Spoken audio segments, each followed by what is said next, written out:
Namaste. The second shloka of Soundarya Lahari, Taniyamsam Pamsum Tavacharana Pankeruha Bhavam Virinchi Sanchinvan Virachayati Lokana Vikalam Vahatyenam Shaurihi Kathamapi Sahasrena Shirasam Haraha Sankshubdyainam Bhajati Bhasito Dhulana Vidhim. So the meaning of the shloka is the feet, the lotus-like feet of Goddess Mother. They are the focus point of this entire shloka. The importance and the significance and the greatness of her feet are described here because the dust particles that come out of her feet, these dust particles, they are utilized by the three gods, Lord Brahma, Lord Vishnu and Lord Shiva.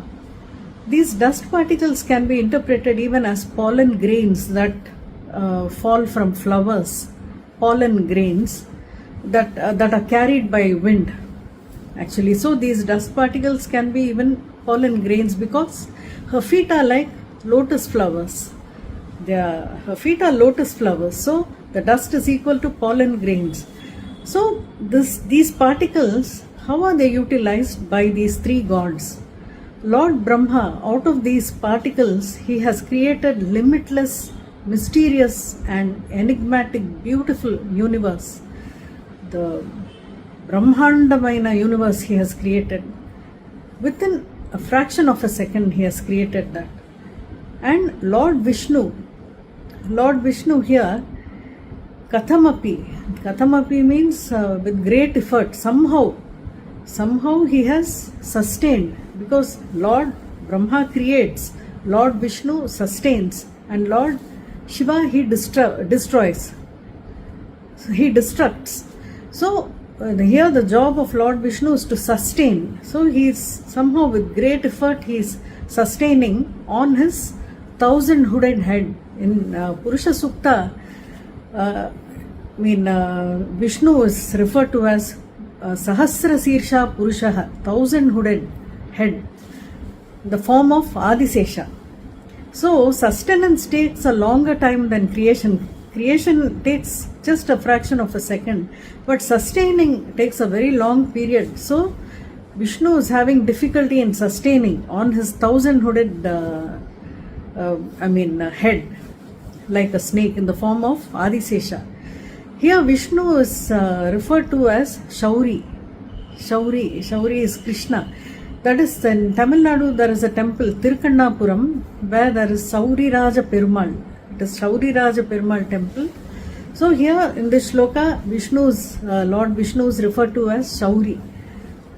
Vahatyenam Shaurihi Kathamapi Sahasrena Shirasan, 1,000 heads he is sustaining with great difficulty the universe which is created by Lord Brahma out of the dust particles that came from the lotus-like feet of Goddess. And finally, Lord Shiva, how does he utilize these dust particles? He powdered the pollen grains, the dust particles even further, and made them into fine refined powder, and he smeared it all over his body as holy ash, vibhuti. He used these dust particles as vibhuti. He has smeared it all over his body and on his forehead, everywhere.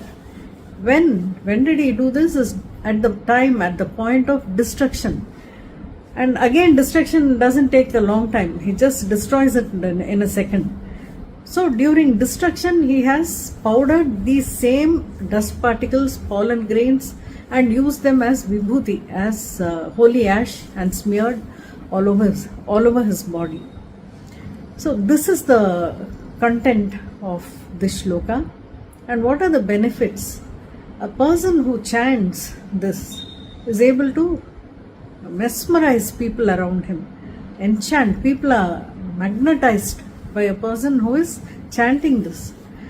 So how does this shloka manifest itself into real life? Is because these dust particles, pollen grains that are coming out of the lotus-like feet of Goddess, as we keep on chanting, these dust particles, they form invisible rays coming from us and they magnetize people around us. Yeah, they just, we don't have to go anywhere. We just have to sit in one place and keep on doing this like penance, and you will see people reaching out to you. They are magnetized. The invisible signals, these dust particles are like invisible signals that reach out to so many people. I mean, very beyond proportion. So that is the, actual benefit of this shloka. And interestingly, in some practices, Suvasinis, Sumangalis, in Suvasini Puja, Suvasini means married ladies whose husbands are still alive. So, there is a practice of doing Suvasini Puja. In that, Tantrics and Sri Vidya Upasakas, what they do is they make these Suvasinis walk on a cloth. They spread a cloth and they make Suvasinis walk on the cloth, and after walking they collect the dust, because they see Mother Goddess in the Suvasinis. So in the Suvasini Puja, the Suvasini is treated as goddess, and she is made to walk on a piece of cloth, and the dust is collected, whatever has fallen on the cloth, and these tantrics, they use it as vibhuti. They take it as prasad. There is a practice like this also. Thank you.